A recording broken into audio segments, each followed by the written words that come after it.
বাংলাদেশ পল্লী চিকিৎসক সমিতি জেলা শাখা মাগুরার উদ্যোগে দ্বিবার্ষিক সম্মেলন 2025 অনুষ্ঠিত হয়েছে। শনিবার সকাল 10টায় মাগুরা জেলার অডিটোরিয়ামে এ সম্মেলন অনুষ্ঠিত হয়। একটি সম্পূর্ণ অরাজনৈতিক সংগঠন হিসেবে আয়োজিত সম্মেলনে প্রধান অতিথি হিসেবে উপস্থিত ছিলেন অ্যাডভোকেট বাবু নিতাই রায় চৌধুরী, ভাইস চেয়ারম্যান কেন্দ্রীয় নির্বাহী কমিটি বিএমপি। প্রধান বক্তা হিসেবে বক্তব্য রাখেন আলহাজ মনোয়ার হোসেন খান, উপদেষ্টা কেন্দ্রীয় কমিটি বাংলাদেশ পল্লী চিকিৎসক সমিতি ও সদস্য সচিব জেলা বিএমপি মাগুরা। সম্মেলনে সভাপতিত্ব করেন পল্লী চিকিৎসক আলহাজ আব্দুর রাজ্জাক, সভাপতি মাগুরা জেলা পল্লী চিকিৎসক সমিতি। উদ্বোধক হিসেবে উপস্থিত ছিলেন পল্লী চিকিৎসক সবুজ আলী, সভাপতি কেন্দ্রীয় কমিটি বাংলাদেশ পল্লী চিকিৎসক সমিতি।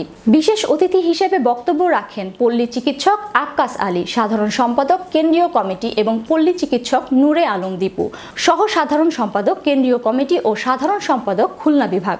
সম্মেলনে সঞ্চালনায় ছিলেন বীর মুক্তিযোদ্ধা পল্লী চিকিৎসক আবু বক্কর মোল্লা, সাধারণ সম্পাদক মাগুরা জেলা পল্লী চিকিৎসক সমিতি। সম্মেলনের বক্তারা পল্লী চিকিৎসকদের অধিকার রক্ষা, দক্ষতা উন্নয়ন, সংগঠনের সাংগঠনিক কর্মকাণ্ড, জোরদার এবং ভবিষ্যৎ কর্মপরিকল্পনা নিয়ে বিস্তারিত আলোচনা করেন। এতে কেন্দ্রীয় ও জেলা পর্যায়ের নেতৃত্ববৃন্দ সহ মাগুরা জেলার প্রায় 5 শতাধিক পল্লী চিকিৎসক অংশগ্রহণ করেন। সম্মেলনের আংশিক নতুন জেলা কমিটি ঘোষণা করা হয়।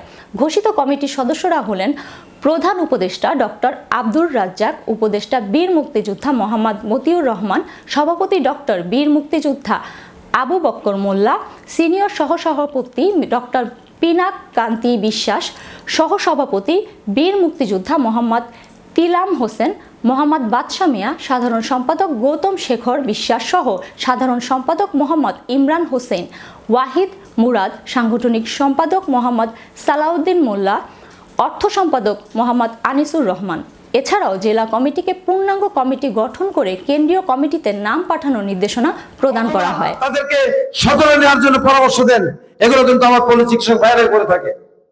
করোনাকালীন সময়ে বাংলাদেশের বহু পল্লী চিকিৎসক শহীদ হয়েছেন, তারা মৃত্যুবরণ করেছেন, কারণ তারা তাদের চিকিৎসা সেবা চালিয়ে গিয়েছিল। এই জন্য তারা যে বাংলাদেশের যে চিকিৎসা ব্যবস্থা, হোমিওপ্যাথির চিকিৎসা, এটা কোনোদিনও তেমন ভাবে চালু হয়নি। কিছু কিছু নাম করা লোক থাকে, কিন্তু তেমন হয়। কিন্তু পল্লী চিকিৎসক